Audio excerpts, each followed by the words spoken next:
having some troubles with our audio. Is that a little bit? That could be better. And now hear it working. So again, we apologize for those of you that are online, and we're just getting started with the program. So as we were talking how it is funded, it does have some political funding with it. And I was expressing a little bit of discomfort in that when Ohio AgrAbility has a project, that means that perhaps others don't.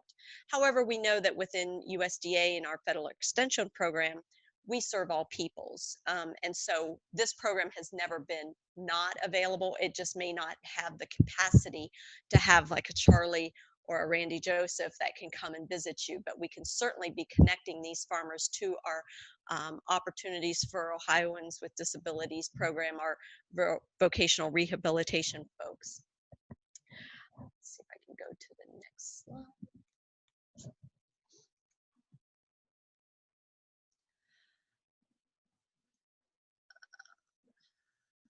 I'm going to skip down to the partnership. The other nuances within our project is that we are funded through the land grant. And so Vermont has a program. I have a person here that's some connections with the Vermont. But within the land grant, we are empowered to then partner with another agency, another nonprofit. So in the state of Ohio, we are partnered with Easter Seals. Within other states, they could be connected to their Goodwill or an arthritis foundation or some other type of nonprofit. And so I share that because we can partner with more nonprofits as well.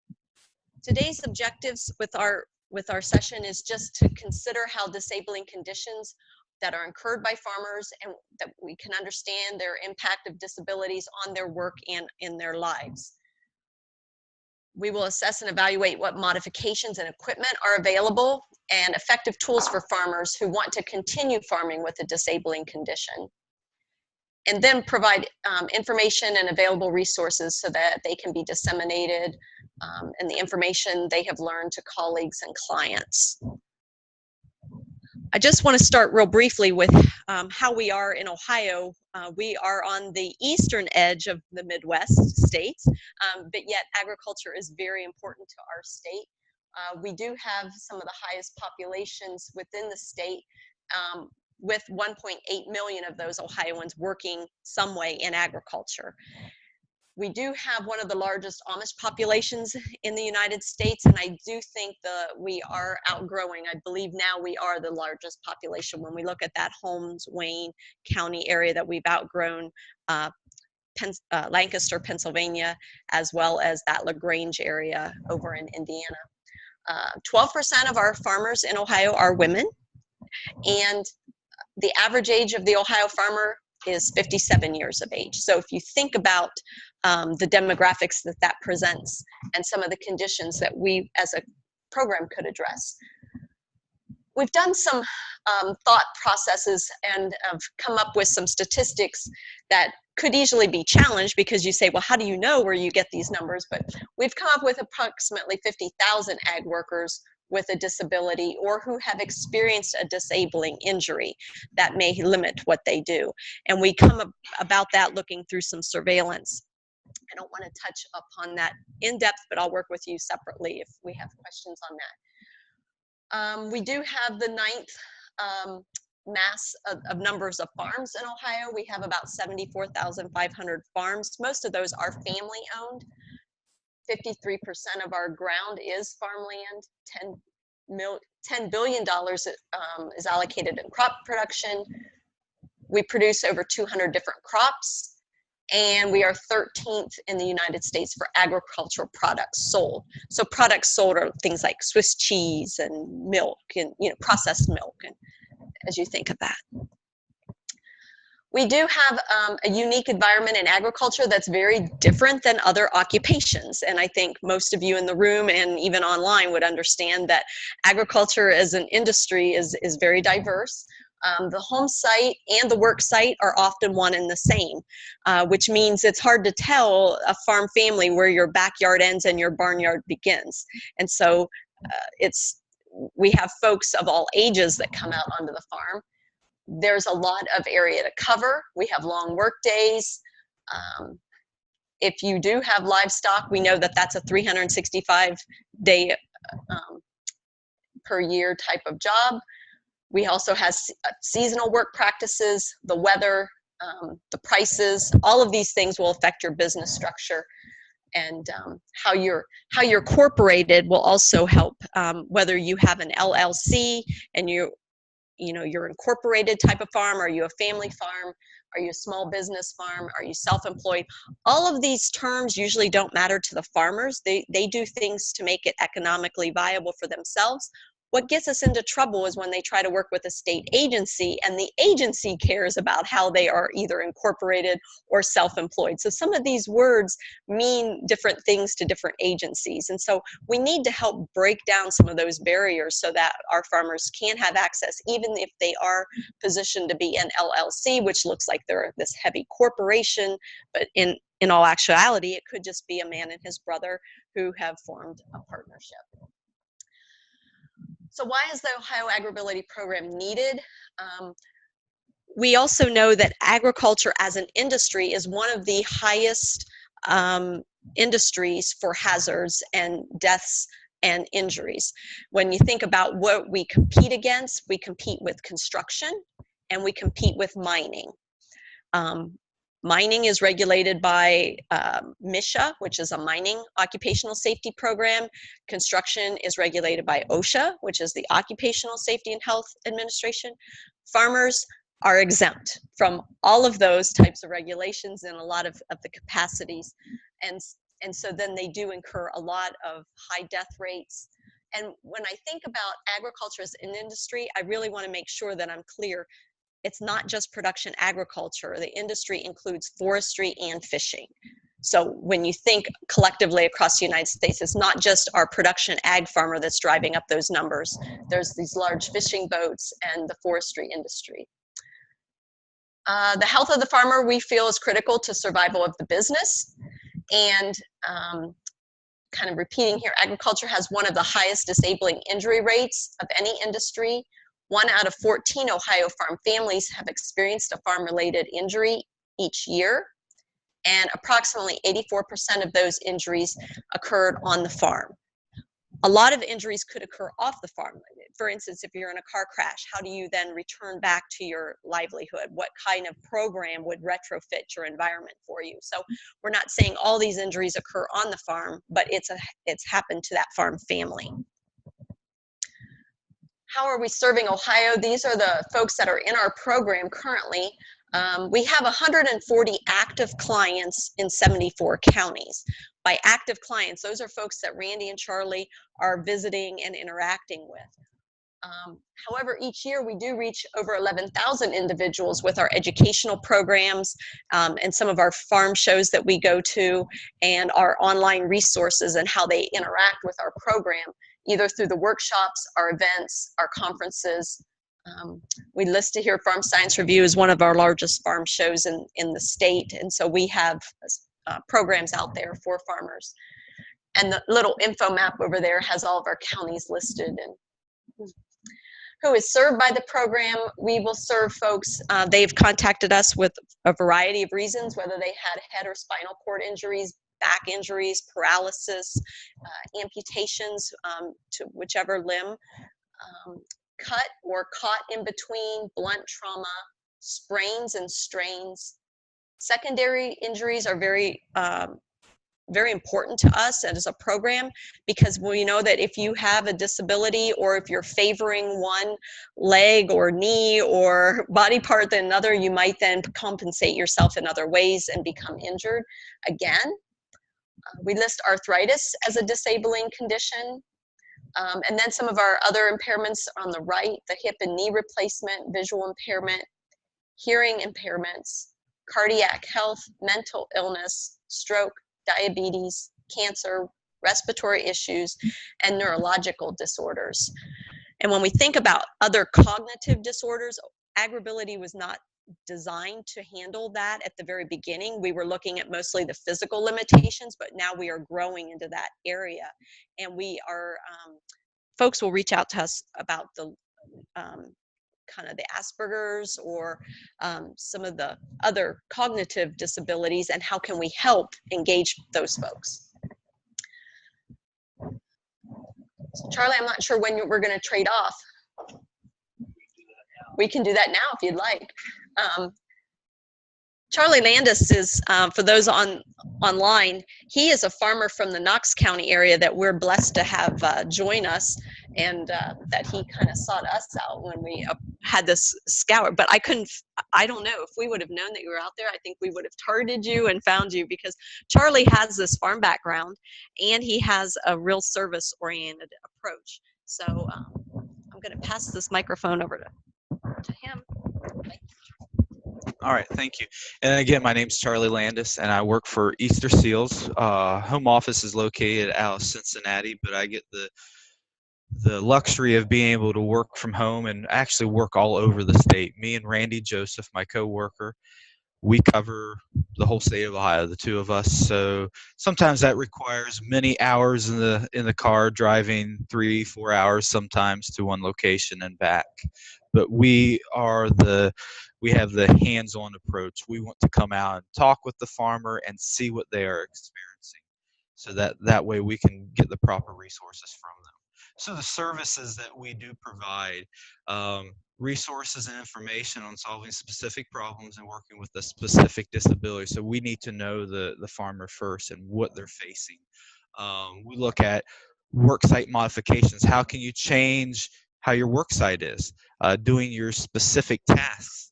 Adaptive tools. Technology is a big thing. How can we find tools that are already out on the market, or how can we find something that somebody can modify, or a welder or an engineer can create to help that individual. Accessibility issues, working with on the farm, there's many challenges because it's not normally a paved area where, let's say we're talking somebody with mobility where they need a wheelchair. I've known a farmer of ours that has a wheelchair, but he cannot get through all the muck and the mire and the rocks and the snow and the ice, and he's rendered pretty much stationary during bad weather. So we look at finding how can we improve areas on the farm, and also what type of mobility devices will actually work in his environment. And then we're always looking at health and safety and secondary injury, as Dee brought on too, because whenever there is a disability where maybe if we're looking at a physical disability of somebody favoring one leg to the other, or a back injury or arthritis, they might put themselves in a position where they're prone for another injury then. So we also take we take a whole approach when we look just not at what is that individual facing right now, but what could also happen because of their disability. So our whole goal is to keep them safe and keep them farming. We do, like I said, we do on-site assessments, solve problems, specific problems with their specific need. The one great thing that we're able to do with our on-site assessments and our technical assistance, we have a great support structure through our national program, the National AgrAbility Program. If we face an obstacle that we have never per se have been able to find a solution for, we have a listserv, we have other individuals that are doing the same job that I'm doing that I can contact, and we can brainstorm then. And that's been extremely helpful, is because you got folks from all over the United States that are able to bring their thinking caps together to solve a problem. Education, training, and public awareness. Is this going to be more you, Dee, or I can go through it?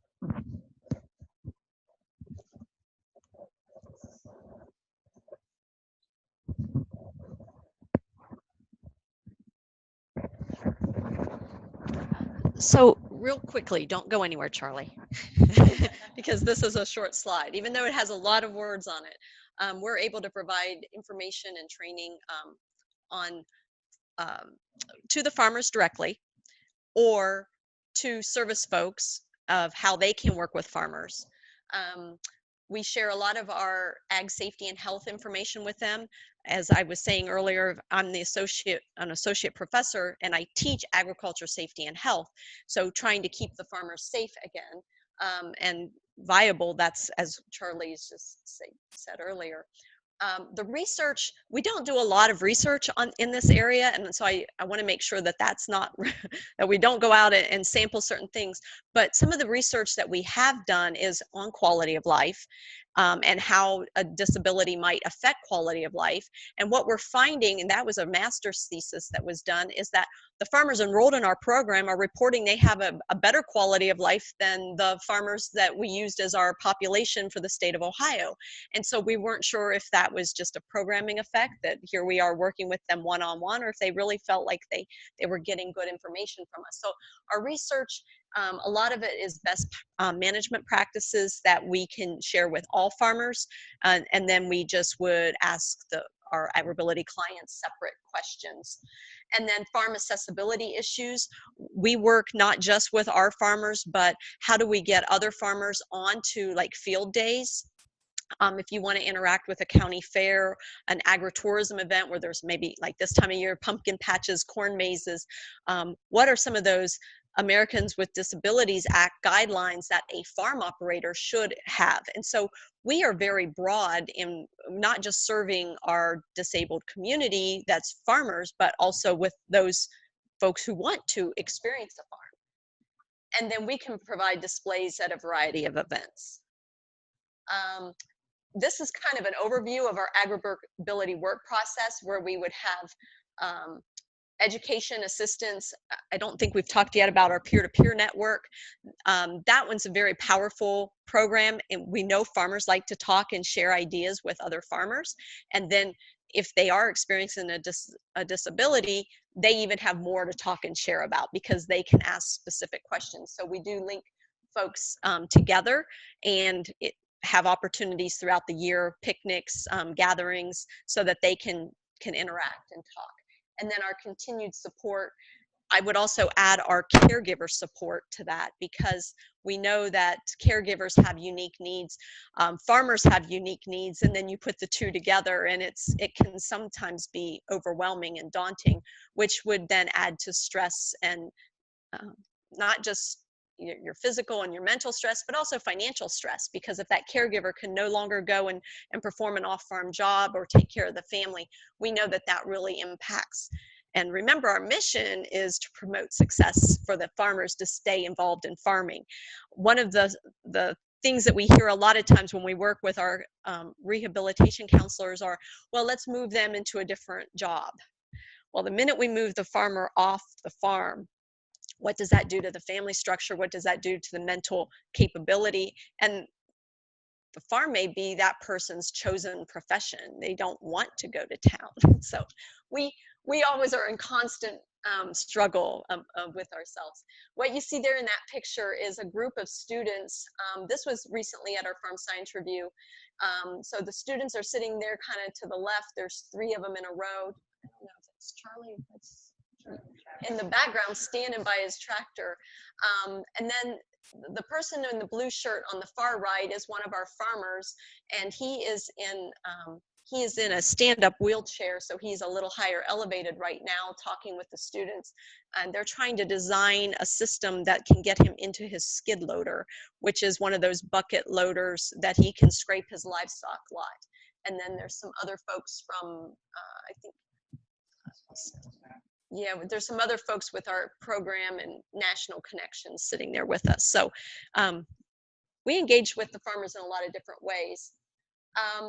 This is kind of a breakdown, and I'm going to let Charlie go through some of that. This is how we do interact with them more one-on-one when they call us for assistance.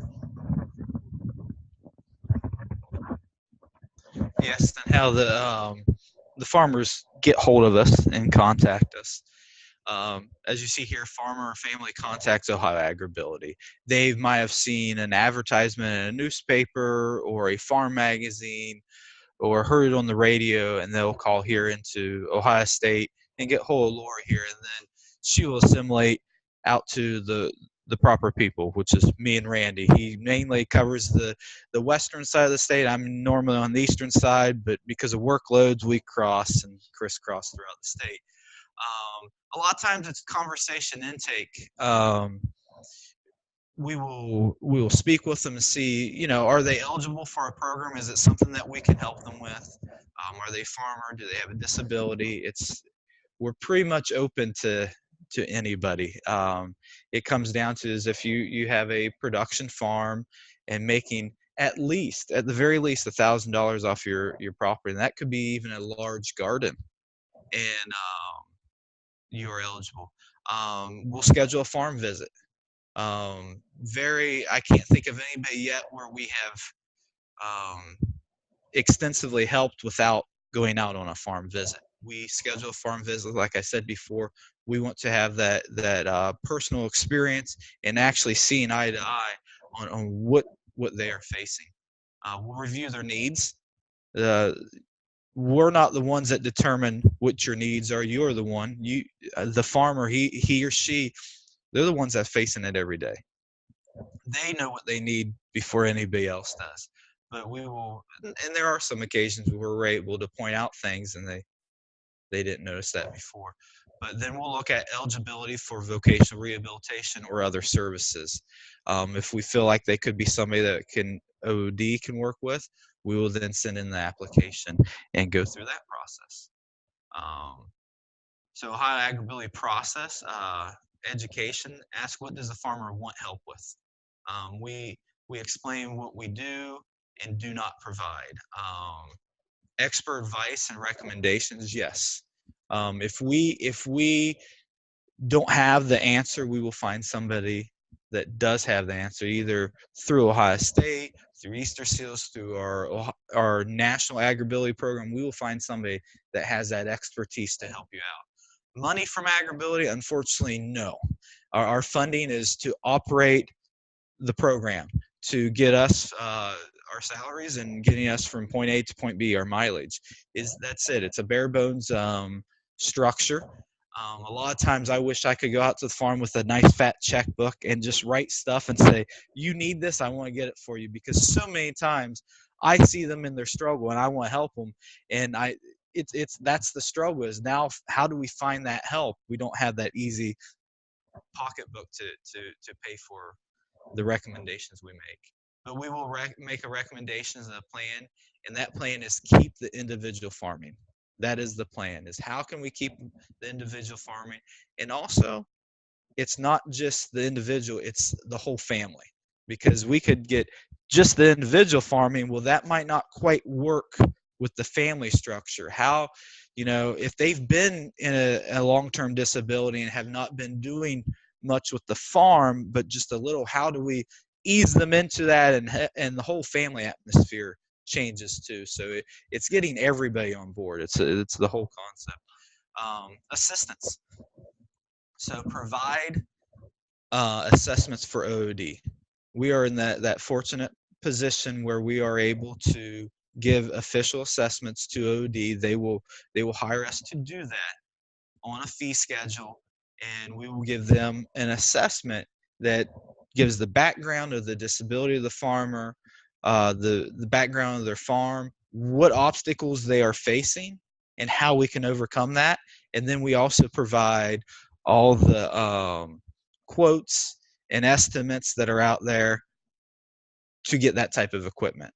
And we also include pictures in there, so the counselor, if the counselor does not have that affordability to go out to the farm and see it face to face, we try to bring it to that counselor, to he or she, so they can see, okay, they understand the terrain of the farm. They understand, okay, what tasks are they doing? Sometimes we'll if need be, we'll take videos or pictures of the farmer doing the task so they can see. Or if it's a piece of equipment, we'll hyperlink the videos from online so they can see how the equipment works.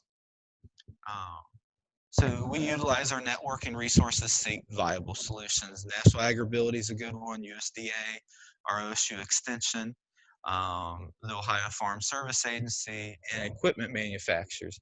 That's one I can really talk to a lot, is my experience with this. Me and Randy, we've been able to work with a lot of the agricultural manufacturers here in Ohio, equipment dealers to find specific pieces of equipment to add onto tractors, and we'll see that later in some other slides. But that is a real big resource of ours, is finding somebody that wants to help. And a lot of times we do find not just the manufacturer or the dealer that wants to, well, make a sale, but they care about the agriculture community. That's part of their business, but a lot of them grew up in the agricultural community also. So they want to find ways to keep these farmers farming. So then there's the implementation of the plan, assisting with looking at appropriate equipment. A lot of times we will take the farmer or bring the implement dealer out, or if it's somebody that deals within specific type of wheelchairs or lifts, whatever it may be, we try to bring them together onto the farm. So there's that one-on-one experience, so they know what the farmer's facing. The farmer can explain in their words what they're looking for. Of course, we get the prices, the quotes, and then we're able to purchase the equipment, not through AgrAbility, but through OD, and we have a great working relationship with them and being able to purchase the equipment. And then we're there also for the delivery and the installation, any training that we can give, or we find the proper person to give the farmer the proper training, because we don't want to give this great piece of equipment so the farmer can farm, but him without the proper training then get hurts again, and then he's no longer able to farm. So we always want to make sure they're able to use the equipment too. The peer-to-peer network. Dee touched on this a little bit, and this is one of the great parts of our program. Not a lot of times we focus on the equipment we can find to keep them farming, but then there's the social aspect of it, the part of coming together, because a lot of times they feel like they're the only ones facing this. There might be other farmers within their community that are facing it, they just don't know them, or they might feel like they're the only one that's facing this type of ordeal. And if we're able to get those farmers together, and sometimes they don't have to be an amputee with an amputee, or somebody with a sight impairment with somebody with a sight impairment, they just need to know that they're kind of going through the same thing. They have obstacles they're large and hard to overcome. And a lot of times that's how they get to learn too, because one person does it, they're like, well, I don't need to do it this way, but he was able to find a way to overcome this. And it gives a lot of support there. And also with the family, we touched on that.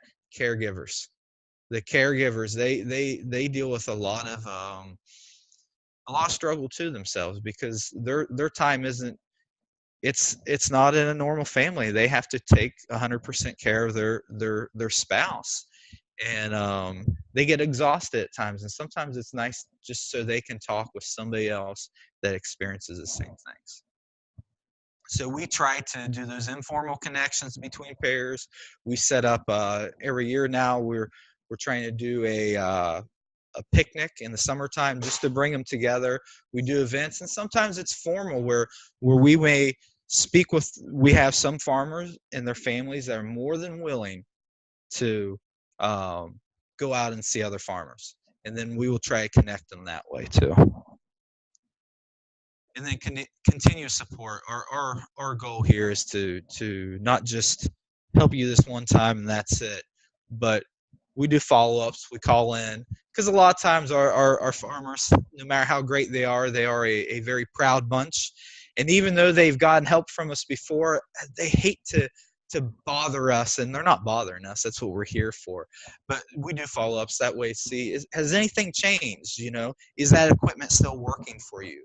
And go that route. Right here is a picture of one of our farmers who's a W amputee and is able to run his own crops in his combine, which normally would not happen, because there'd be no way for him to climb up in there and to run that piece of equipment. And that's a Life Essentials lift that's on the back of a pickup truck. And he's able to access tractors, combines. The lift will take him from the front door of his truck all the way up into the equipment or transfer him into his seat, into his wheelchair. Okay.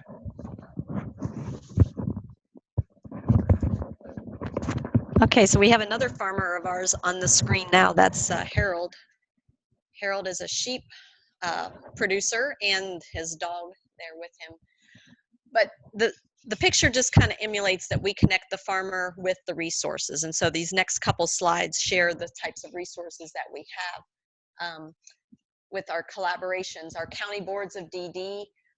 Those are the ones with a lot of the cognitive disabilities for if they're looking for job placements, but also if they do have limited disabilities, how can they either work in ag, especially if one of the farmers, maybe it's a farm or a large garden or it's a large urban greenhouse and they have someone with a disability. That whole greenhouse does not have to be accessible. It's just what we can help the greenhouse make accessible for that person in their job description. So a lot of times we will have farmers connect with us on that, or these agencies will connect with us on that. Organizational farms. These are the organizations that might have communities of various people living in together in a communal type of work. So again, we're not really doing a lot of assessments for them as a farm, but we will come in and work with that person one-on-one. But for the most part, we learn a lot from those community farms. Safe Haven Farms is one over near Dayton. We could make some contacts for you. We have a project now for task analysis and how to develop agricultural job task aids. This is more for cognitive limitations. When you tell someone to go out and water the tomatoes and you hand them a 5-gallon bucket, well, is that the best thing? Or you hand them a hose, do they know when to shut it off and when to turn it on? And so we're trying to put together some occupational tools that will help them do their job and stay employed, make everybody happy. We have a lot of other urban ag projects that we seem to be getting a lot of those questions lately. So we feel that that must be a gap in our current communities of how do we service folks. Veterans are specifically interested in our programs. We don't work a lot with our Veterans Administration one-on-one. They kind of handle their own politics and their own folks, but where we're finding is that they don't have an ag connection or understanding. And so again, how can we keep veterans who are really, for the most part, they come from the rural areas and then they go and when they return back to the United States, if they have some conditions that need to get them back engaged in their rural communities. We have some extension education connections. OSU is known for our fact sheets, and so this program has several fact sheets. There's 30 or 40 published now, and we continue to add to that. We don't always reduplicate what other states might have, and we know that Wyoming has a really good supply of fact sheets in the mental health, stress, loneliness, and you think about their state and just the desolation between the farms, so they might have that situation, and then you add disability to that. So we do tap into other folks that if we don't have it ourselves in our own resource tools, that we can link you to those resources. And then we provide the trainings and workshops and coordinate with students on projects. We work with other health professionals, whether those be rural health connectors, public health connectors. Our Farm Bureau, American Farm Bureau is a very large organization. There's another organization, there's a couple, which farmers unions, farmer groups. So we work with them when they request us to come out to their local areas or when they request us at their national and statewide conventions. We also work with Farm Service Agency. That is a lending agency here in the United States. And a lot of our referrals actually come from this organization. So there are farmers that go into their local farm service agency and they're looking specifically for loan modifications or loans to make their modifications. And they say, well, have you sought out AgrAbility? And so it's amazing that we're working with some of these lenders, which to us is a unique audience that we're reaching, but it's a connection for the farmers. And then our opportunities for Ohioans with disabilities, that's our vocational rehabilitation program and services here in the state. When we first got started, so AgrAbility's been around, I think it says, for our 9th consecutive year, but we had a program back in the 90s as well, working with opportunities for Ohioans with disabilities at that time. Was very different than what it is today. And so we really applaud those liaisons and those relationships that we've built. For us to understand and talk together now is a lot. Let me just say the playing ground is a lot more level. We work collaboratively. There's less turf wars. I think if you talk to either side, we're really partnering for that farmer, because remember, we're trying to surround him or her and that family to keep them farming. And if you talk to the counselors, they're like, we really like to work with farmers. They want to stay working. We don't have to find them other jobs or get them placed somewhere else. And so to us, that's a testament to the population that we're serving. So we do have lots of services. They're provided to you in your handout packet that you can review those. Don't want to repeat a lot of those. The Ohio AgrAbility Rural Rehabilitation Coordinators, again, that's how we're working with Charlie and Randy. I wish we could fund more folks like Charlie and Randy, because Ohio, as you saw, we have a large state. There's a lot involved in agriculture, and we have 2 folks in the state doing this. So again, we need to keep working for that farm bill to fund this program so we can continue doing what we do. I am going to turn this back over to Charlie, and the final presentation has some photos of how we were successful in outfitting farmers with specific needs. And I always want to say that these were just case examples, and this is not global. So some farmers will see this and say, well, I want one of those too. And so you have to work through the process. But Charlie, I think you'll be able to share the pictures with us. And to start out with, I'll just run through this list here. And not every piece of equipment is like anybody can get that. Everything we work with is usually it's a one-on-one basis. And sometimes when we work with OD as man, they are our biggest partner in making things happen for the farmer. And sometimes their policies, they have to have exceptions to those policies so we can get some of this equipment. So yes, sometimes when we share this, some people might think, oh, I can get this. Well, not exactly. We'll put in for it. Like one thing, farm utility equipment. Let's just think, earlier in the slide you saw a man with his hand crutches, and he's sitting in the orange UTV. It's a side-by-side. These are great pieces of equipment to drive around the farm if you have a mobility issue, but it's a vehicle. So our partner organization, OD, that's something that they do not fund for, they do not pay for, but we have been able to get some exceptions, and we've pretty much left them out of our reports. And just recently I'm finishing up a report for a landscaper, so not a farmer, but within the agriculture community, a landscaper. And the counselor had asked me to go ahead and put that in there, and they'll see if they can get an exception, because it's very tied to what he does. So everything we do, we look at specifically for that farmer. So tractor and equipment modifications, different systems to handle livestock, feed handling systems, hay baling equipment, vehicle modifications, mobility aid devices, home lifts, the Dragon software, hearing devices. So we look at just not farm equipment, but also in the office, because they have records to take care of. They call and they have to buy supplies, they have to sell their product. And then also in the home too, because if they don't have the mobility aids within their home, they have it out on the barnyard, but they can't have it in the home. That hinders them from being successful. So let's go ahead and take a look here. Here is an all-terrain wheelchair. This is called track chair. As you see, the man is standing next to a cattle chute. Before, he was in a wheelchair and he could not even use that chute. He could not really work on the animals that well.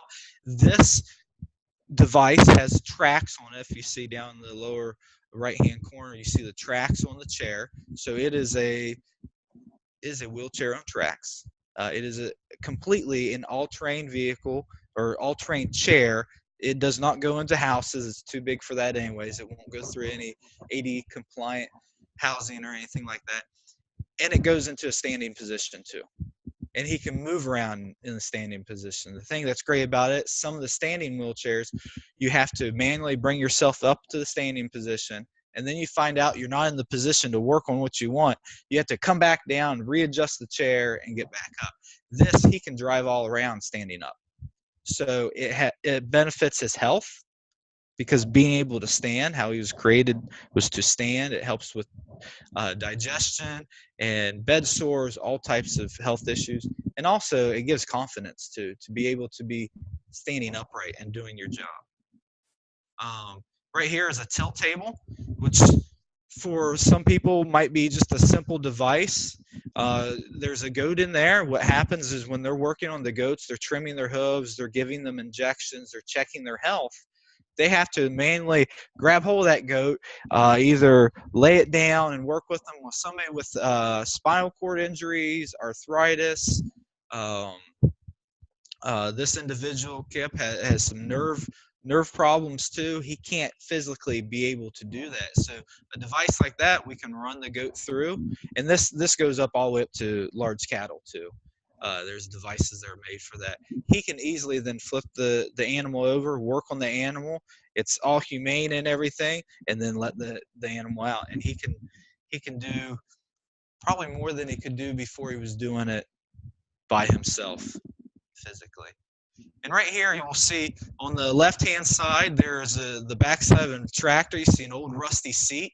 And then you see on the right-hand side over here, it's the same tractor, and it has a brand new air seat in it. This farmer had, this is actually one of our farmers that has a sight impairment too, but he also has arthritis in the back, and about 50 years old. And being in that tractor for any part of time was very painful, and sometimes he had days where it was hard to get out of bed. But the cows need milked every day, and he still had to get out of bed. And he has told me that this has made a world of difference from him. A simple seat. It's an air ride seat, but it's a seat that now he can actually operate and be successful at what he does, and then have time to be with his family instead of in bed or at the doctor's. And this is some examples of steps. And I talked before, sometimes we go to manufacturers, sometimes we actually work with local dealers to fabricate. The one on the left is a manufactured step that goes on specific tractors, and it comes down at an angle, so it's easier to climb. And this one isn't the best example, because sometimes there will be a handrail right on the left side, but on this type of tractor, that handrail is up by the back tire. You'll see the red handrail coming around. So it gives more points of contact, so he can have 3 points of contact while going up that ladder. Prevents falls. And one thing, it comes down low. Normally he might have to step a 24-inch step sometimes just to get to the first step. And the one on the right is one that a local equipment dealer fabbed up for us. He fabricated that specifically for that farmer and that tractor. It gave a handrail, and it brought the steps down low enough where we measured where he could lift his foot so he could get on that next step. And it was an easy progression instead of like a straight up ladder. So he can actually walk up into the tractor. This is a simple one here, and you'll probably see this today for our guests when we go out to the farm. This one on the left is one that the farmer done himself. These are the hand controls. Hand controls in tractors nowadays are very ergonomic, but even the older tractors, yeah, they were, and then some weren't. But for his situation with his back and neck pain, he wasn't able to reach down. So he added extensions onto those hand controls so he could operate easily.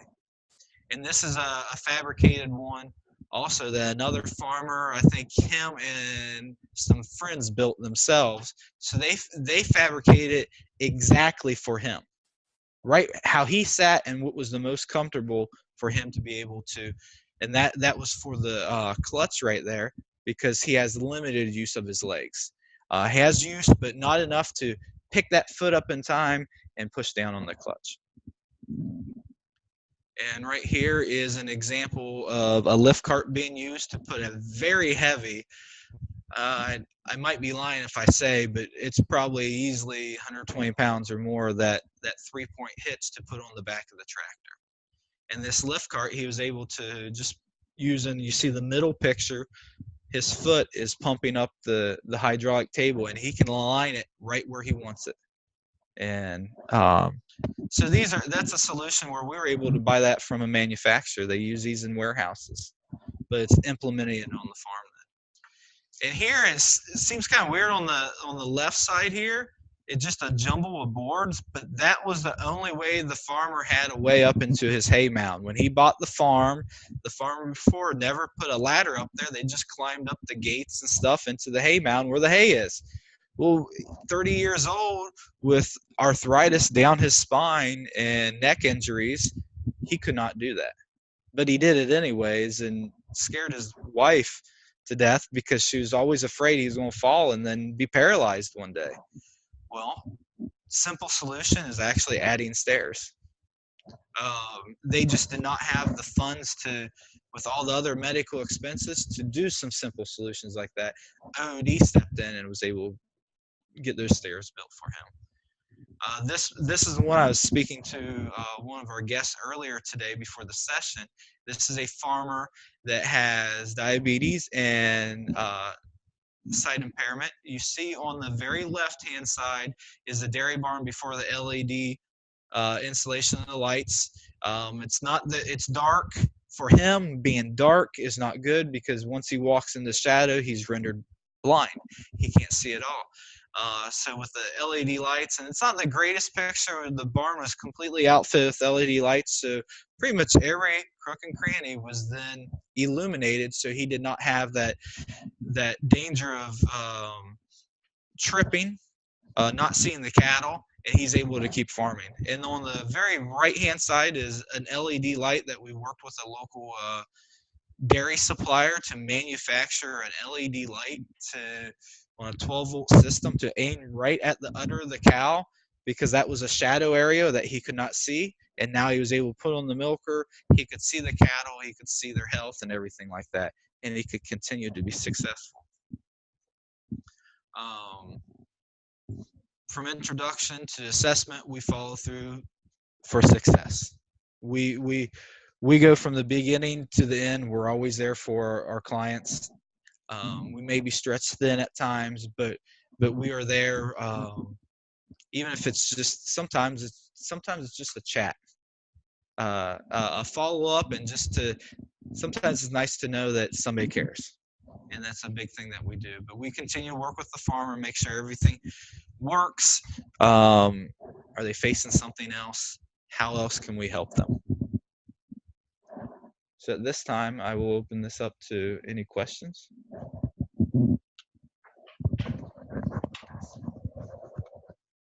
And if there's any questions online, we'll also. So at this time, does anybody have any specific questions? Well, what you do is great, but what happens when the technology that's provided to farmers fails? When it fails. Okay, when the technology does fail, we're there as a technical assistance too. A lot of times we look for equipment that has warranties on them, and the manufacturers will be there to help with that. Working with the local, I talked about before, was the local equipment dealers for the farmers. They're great because if we get a product through them, that's why we don't just want to buy something off the internet. We want to buy it through a dealer because that gives that personal experience and that help. That dealer, more than likely, because they know that farmer is going to buy something off of them in the future, they'll go out there and they'll help them with that product, usually free of charge.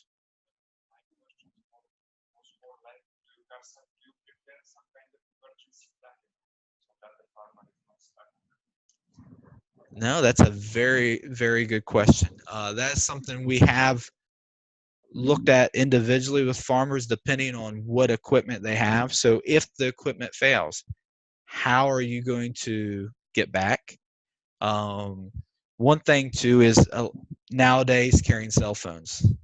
Even some of the older farmers that don't want to, it's highly encouraged. We encourage them to do that because they have a way to get hold of somebody in case that equipment fails. We did recently cover this in a peer-to-peer discussion. Yeah. Some emergency preparedness. So for clients of ours, there are a lot more concerns about getting in and out of equipment, and so just getting them to think about those things, about how if they had a problem, they could combat that if they were in the field and they had an issue. Well, So we have some specific issues, or they're running big, heavy machinery that has the potential at sometimes, doesn't happen often, but to catch fire. So we also talk about fire extinguishers, having an escape plan. How, you know, let's say a farmer is in a tractor and he is a W amputee and he requires on a lift to get him in and out of that tractor. If that lift is on the tractor, specifically attached to that piece of equipment, he can ride that down and go to safety. Well, if he has a mobile lift that's on the truck or a trailer, he has to get back to that location. Sometimes there's just not an easy solution to that problem. It's sometimes the fact that they're taking on that risk because they want to keep farming. But we do everything possible to find a way that they can do it safely and in case of an emergency. Very good question. I appreciate it. Can you give examples of farmers with hearing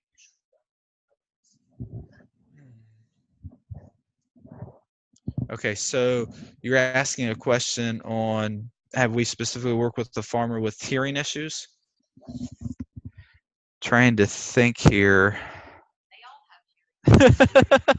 They don't want to listen. No. I can't think of recently where I've worked with somebody with any hearing issue. Other than we did have one farmer that he had a little bit of a hearing issue. He didn't do anything about it. We got to know him because of a limp that he had, and we got him hooked up with OOD, and the counselor was then able to hook him up with a primary care physician who then they were able to recommend hearing aids, and he was able to get the proper hearing aids. So I guess that is an example. He was one that had hearing problems, but he just didn't do anything about it. But then through working with another organization, and they were able to give the proper referrals, he was able to get hearing aids, and it's so much safer for him working around equipment now. My question is, I used to know a person who got total hearing loss. He worked for a city company that in the trees. Oh, yes. Sort of a buzzing device on his chest from his holding on. There was branch point or something like that. And this was my question. I have another one. I work with farmers that are growing bees. So you're asking if we worked with farmers that are growing bees? Yes. Yes, I've actually worked with one farmer. He no longer is due to his disability, AMN. It's a neuromuscular that has taken pretty much control of his lower extremities, and he just can't handle the bees anymore. I do have another one.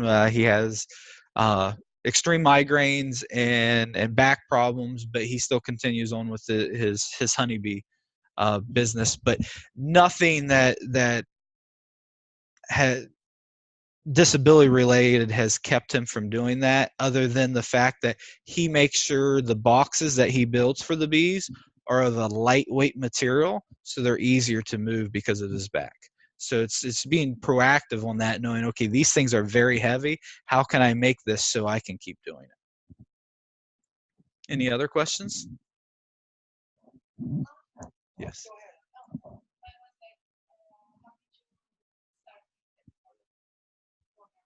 How did we start the program? Well, we talked about in the beginning, really kind of the birth of it came through some other programs. And I'll give you one is Breaking New Ground out of Purdue University in Indiana. And if I remember the story correctly, is a farmer had been in an accident I believe he might have broke his leg or something. He might have had a connection to the ag engineering department, and he went in and said, hey, what can you do to help me out here? And that kind of gave birth to the program, which then gave birth to the National AgrAbility Program. So it's really people looking for solutions and find how can I help. Somebody went to their university because let's go to the state land grant university that is the forerunner in agricultural research and development within the state, and how can they help me? Did that help? Did that answer? Okay. Okay. I love the stories behind too, because there's always a reason why it happened. We just don't do things just be, oh, this sounds like a good thing to do. There's always a story. Yes.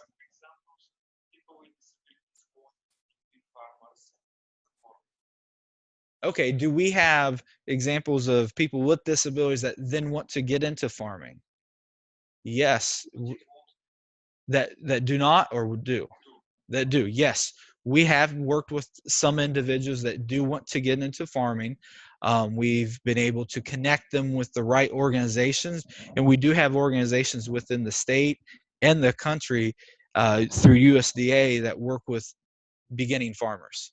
And they have the resources, the educational materials, even our own extension office here in Ohio. They do classes for beginning farmers. So we can get them into that route. And then as they're doing that, we can help them with suggestions, also looking at what's their disability, what kind of farming they want to get. Can they handle this? Is it something else? Should they be looking at a different breed of livestock, or what type of farming? I also work with a young man. He grew up on a farm, but wasn't farming himself yet, and cerebral palsy. And he is now 18, and he's trying to start his own business through mom and dad, but his own business. So I've helped with that too.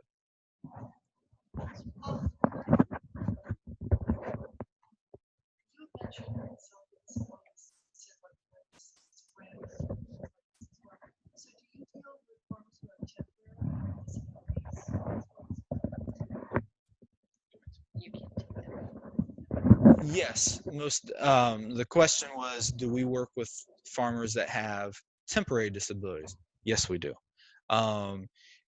If it's something, maybe it's a broken leg, or it's a back injury or something, and a lot of times that might not be something with OD to get them specific equipment, but sometimes to head them in the right direction, give them some ideas, some education material, point them to maybe some equipment they can be using on the farm now that can help now because of this injury and prevent it from further happening again. A lot of those short-term disability folks will reach out to us just for the fact sheets. How can they, or where do they find the vendor that has that easy to assess tractor step? We call a lot of this assistive technology universal design. So the rocker switches on your light switches, door levers rather than door knobs, tractors, all of that could help whether you have a short-term disability or you were aging. So a lot of folks will reach out to us for certain products too. When we have our farm shows, we can stand there and talk and bring in our clients. That a lot of them will come to the farm shows with us and sit there and display and talk to folks, but we also bring in vendors because we can't do this program without some of those folks.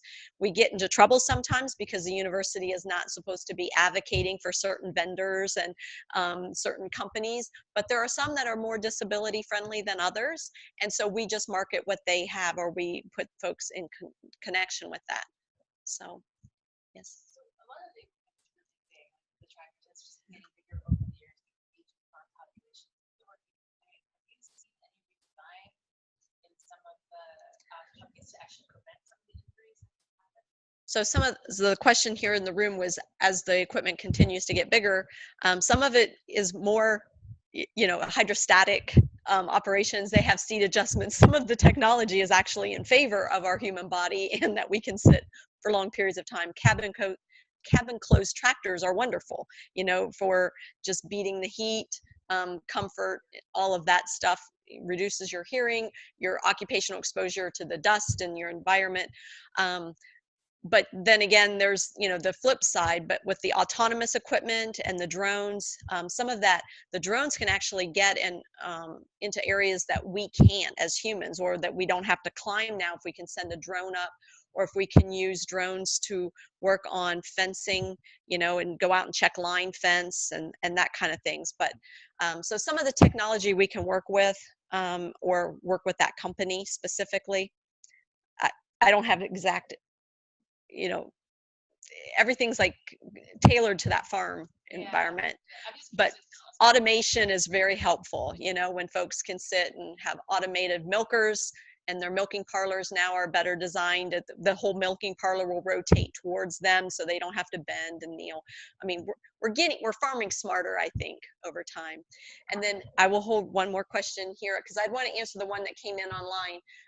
Earlier in the presentation, they said we made mention of farms that were more accessible to visitors with disabilities. Do you work with any farms involved in agritourism on this? And the answer to that is yes. We are putting together a fact sheet right now that will be added to our fact sheet, of how do you make your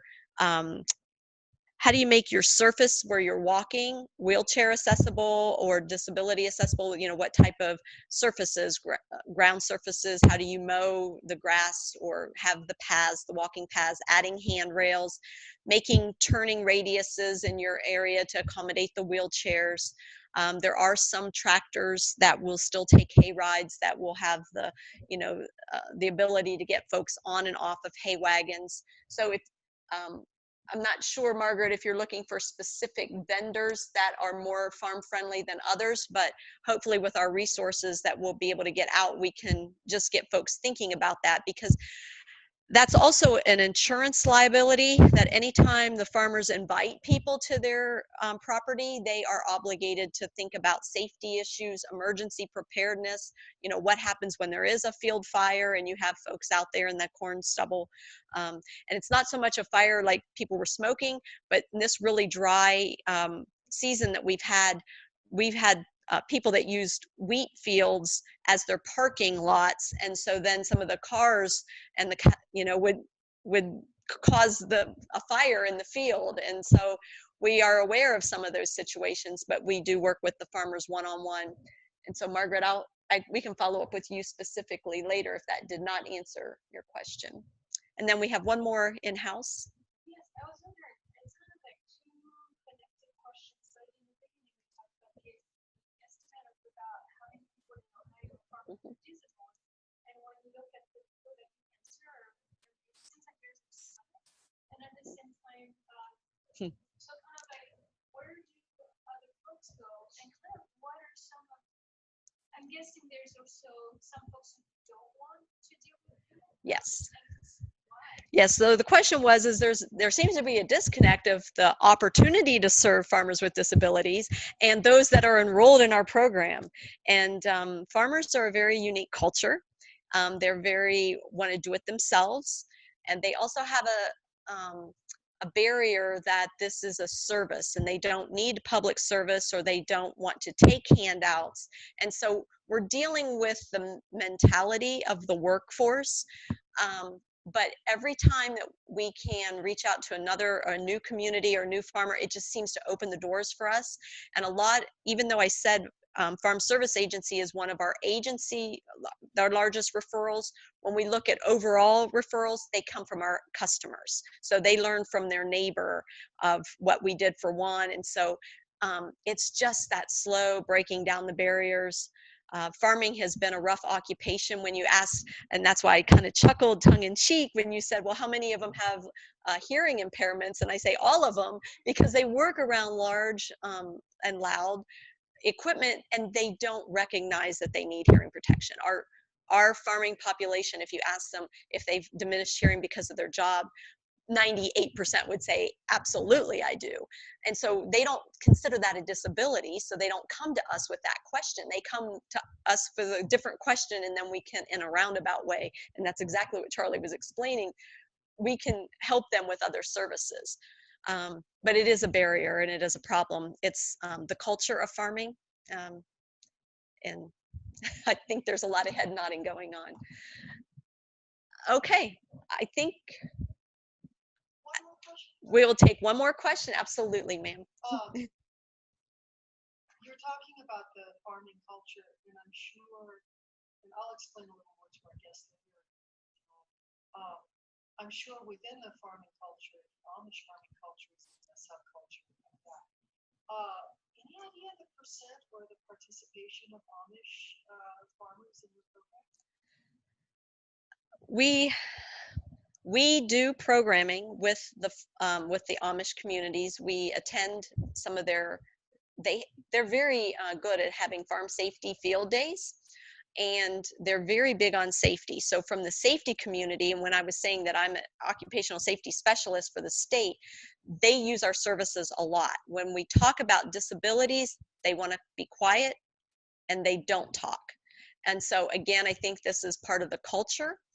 The other thing that I believe is happening with our Amish farmers, and why they're not part of the mainstream with our folks, they will pick up pamphlets on arthritis. They will pick up information about, farming with back injuries, those types of things. They will pick up and they will do a lot of reading. And so we do take those resources when we go into their communities.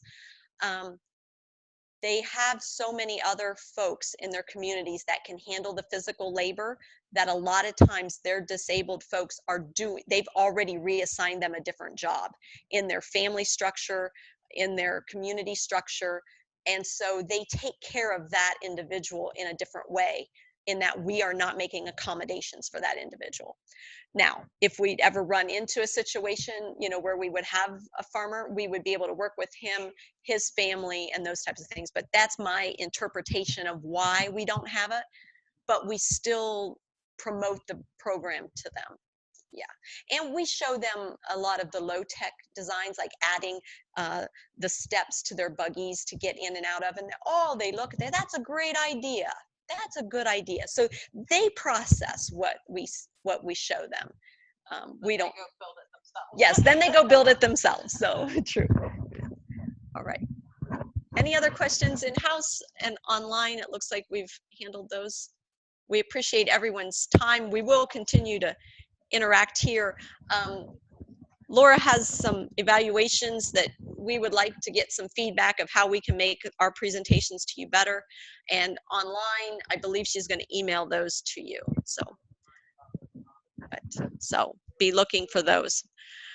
Outside of that, our contact information is not on our slide, but I think it's, do we have her?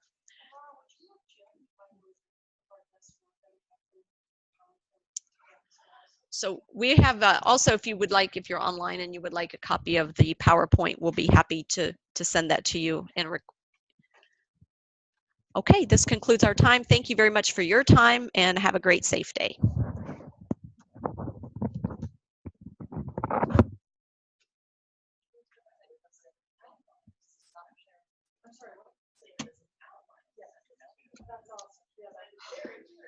I've done Zoom meetings, but I don't know how to pull the chat back. This is different. This is a different.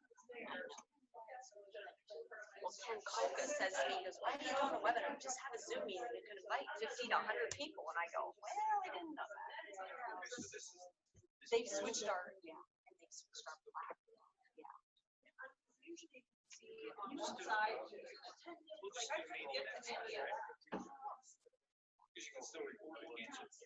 Yeah, and I don't think we recorded it after all of that. So she'll be mad at me. But that's okay. It's better. I think it's better if we don't record this. If we want to record it, we can sit in the office. Can I end the meeting? wondering for Laura's sake if I can end the meeting. I'd like to see. There's still two people. Yeah, there's still two people.